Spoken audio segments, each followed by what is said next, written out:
კვლავ მოგესალმებით მეგობრებო, ვაგრძელებთ ჩვენს პროექტს Zoom-ის ვიდეო მიმოხილვებით და ჩვენი შემდეგი სტუმარი არის Sony Ericsson U5i Vivazi.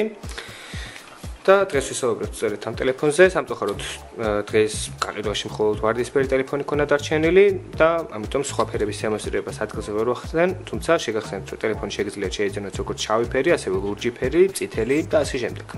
Vivazi არსებობს ორნაირი, არის U5, რომელიც სწორედ ესე გამოიყურება, ამ ტელეფონს არ აქვს კლავიატურა, არის მთლიანად სენსორული და ასევე არსებობს U8, რომელსაც გააჩნია კლავიატურა, ანუ იხსნება სლაიდერით, მაგრამ ამ ტელეფონს აქვს 8 მეგაპიქსელიანი კამერა, ხოლო U8-ს აქვს 5 მეგაპიქსელიანი კამერა. სწორედ ეს განსხვავება ამ ტელეფონებში.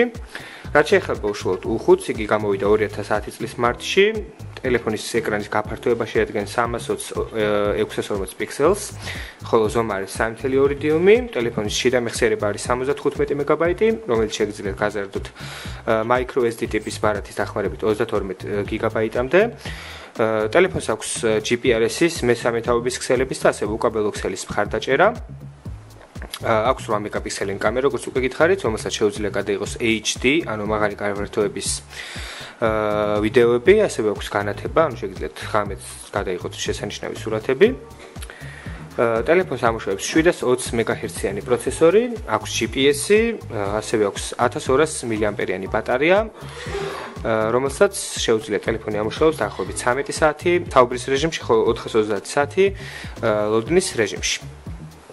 ტელეფონის მენიუ გამოიყურება ესე, ტელეფონზე შეგახსენებთ რაყენია Symbian-ი, რომელიც უკვე პრინციპში მოძველებული ოპერატიული სისტემა არის, თუმცა ტელეფონის ფასს თუ გავითვალისწინებთ, ეს მაინც smartphone-ად ითვლება და აქვს ყველა ის ფუნქცია, რომელიც გააჩნია სხვა smartphone-ებს.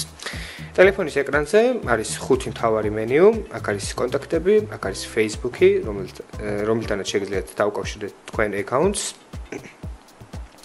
აქვე არის სწრაფი გალერეა და აქვე არის სხვადასხვა მალსახმები, როგორც არის YouTube-ი, Quick Office-ის, რომელიც საშუალებას შეგიძლიათ გახსნათ Word-ის, Excel-ის ფაილები, სინქრონიზაცია მოახდინოთ, ასევე Sony Ericsson-ის სინქრონიზაციის დახმარებით, Bluetooth-ის პარამეტრების შეცვლა და ასე შემდეგ. ხოლო თუ დავუწევთ შუა ღილაკს, გამოდის აპლიკაციების, ანუ ტელეფონის მთავარი მენიუ. სანამ მენიუმზე გადავალ, აუცილებლად მოახდენ ტელეფონის დიზაინში შემავალი ნაწილების დემონსტრაციას. ტელეფონს მარცხენა მხარეს აქვს micro USB პორტი, რომელიც სპეციალურად დაცული არის. ასევე აქვს 3.5 მმ-იანი ჯეკი. ზედა მხარეს არის ტელეფონის ჩამრთველი და ასევე ტელეფონის ეკრანზე ბლოკის მოხსნელი ღილაკი. მარჯვენა მხარეს აქვს ხმის ამწევი და ჩამწევი ღილაკები. ასევე აქვს ვიდეო კამერისთვის სპეციალური ღილაკი, ანუ ამქედა ხდება ვიდეოში შესვლა და გადაღება, ასევე ფოტოაპარატისთვის სპეციალური ღილაკი. ასევე აქვს 3 ფიზიკური კლავიში, ანუ yes, no და მენიუს ღილაკი. ტელეფონის მენიუ გამოიყურება ესე, აქ არის სხვადასხვა აპლიკაციები, რომელიც პრინციპში Sony Ericsson-ის მომხმარებლისათვის არ იქნება უცნობი. აქ არის Play Now, საიდანაც ხდება სხვადასხვა მუსიკის სურათების გადამწერა, ინტერნეტ ბრაუზერი, აპლიკაციები, აქედან შევდივართ სხვადასხვა აპლიკაციებში, რომელიც ტელეფონში არის დაინსტალირებული, კამერა, მესეჯები, მედია, საიდანაც შევდივართ სპეციალურ განყოფილებაში, სადაც არის ფოტო, მუსიკალური თუ ვიდეო ფაილები, რომელიც გააჩნიათ თქვენ ტელეფონს. Location, ანუ აქედან შევდივართ რუკებში, შეგახსენებთ, რომ ტელეფონზე აქვს GPS-ის მხარდაჭერა და ასევე მასში არის ჩაწერილი Google Maps, ანუ თავისუფლად შეგიძლიათ მოახდინოთ ნავიგაცია, კონტაქტები, კალენდარი, ორგანიზერი და პარამეტრები. ორგანიზერში არის ფაილ მენეჯერი, საათი, სინქრონიზაცია, Google-ის ძებნა, ტელეფონში ძებნა, კონვერტელი, კალკულატორი, Adobe PDF-ის გამხსნელი, Quick Office, საიდან შეგიძლიათ Microsoft-ის პროგრამების გახსნა, როგორც არის Word-ი, Excel-ი და ასე შემდეგ. და პარამეტრების მენიუს გამოიყურება სწორედ ესე, აქ არის პერსონალური პარამეტრები, ტელეფონის პარამეტრები, აპლიკაციების მენეჯერი, სადაც ხდება ტელეფონში დაინსტალირებული აპლიკაციების წაშლა თუ დამატება და ასე შემდეგ.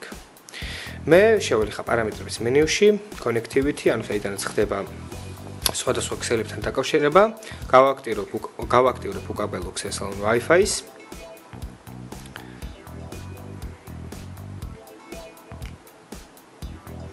ცოტა დრო უნდა რომ დავუკავშირდეს უკაბელო ქსელს. და ტელეფონი უკვე დაუკავშირდა, შეგვიძლია დავუბრუნდეთ უკან და შემდგომში მოვხდინოთ უკვე ბრაუზერის დემონსტრირება. და შევიდეთ ინტერნეტში. ნუ Symbian პრინციპში არ გამოირჩევა სწრაფი ბრაუზერით, ისე როგორც თქვა Android-ის ტელეფონები ან სხვა სისტემის ტელეფონები, მაგრამ მე მაინც ავსებად მოვახდენ დემონსტრირებას, ვინაიდან ნახოთ თუ როგორ იხსნება ესე თუ ის ვებგვერდი